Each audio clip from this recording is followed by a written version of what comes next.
বাবা, হ্যাঁ কোথায় তুই গেছিলি? তুই তোকে আমি কত খুঁজলাম, তোকে পেলাম না। এই ঝড় বৃষ্টির রাতে তুমি আমাকে খুঁজতে পেরেছিলে বাবা? তুই কোথায় গেছিলি? নবগ্রাম। নবগ্রাম? নবগ্রাম তো এখান থেকে অনেক দূর। এই ঝড় বৃষ্টির রাতে তুই একা একা নবগ্রামে কেন গেছিলি? আমার জন্য তোমাকে চিন্তা করতে হবে না বাবা, আমি আমার একটা ব্যবস্থা করে এসেছি। ব্যবস্থা? কিসের ব্যবস্থা? নবগ্রামের সেনগুপ্ত কাকু সেদিন কথায় কথায় বলছিলেন যে কলকাতায় যে তার দিদি থাকে সে কাজের মেয়ে খুঁজছে, নগদ 100টা টাকা দেবে আর থাকা খাওয়া, তার সঙ্গে বছরে 2টো শাড়ি ব্লাউজও দেবে। আমি সেনগুপ্ত কাকুকে বলে এসেছি আমি রাজি আছি। উনি কাল ভোরেই আমাকে কলকাতা নিয়ে যাবেন।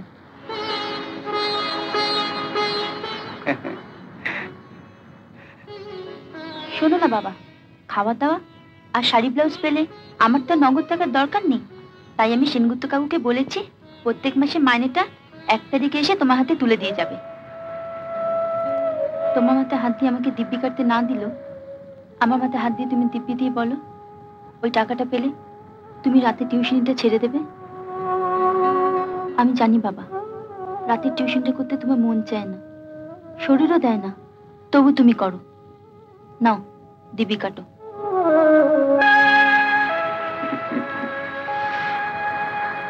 বাবা হয়ে সেক্রেটারি বাবুর ঘরে না হয় 2টো চড়ই মেরেছি, তাহলে তুই আমার রাগ করে?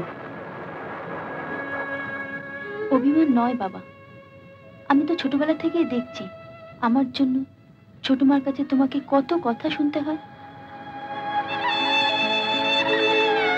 তুমি আজ আমার উপর রাগ করে সেক্রেটারি বাবুর ঘরে মনে মনে অনেক কাল ধরে চেপে রাখা একটা সত্যি কথা বলে ফেলেছো বাবা।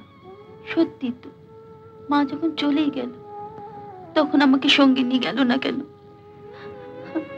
না না না না, ওটা আমার মনের কথা না বাকি, ওটা আমার মনের কথা নয়।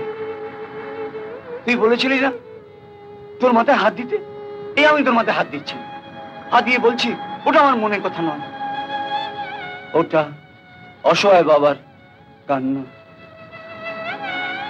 কথা হয়ে বেরিয়ে এসেছে। আমি তবে জিনিসপত্র গুছিয়ে নি, সেনগুপ্ত কাকু কাল ভোর রাতেই আমাকে নিতে আসবেন। না, তুই ওনার সঙ্গে যাবি না। আমি আমার মরা মায়ের নামে দিব্যি কেটেছি, আমাকে যে যেতেই হবে বাবা। যাবি?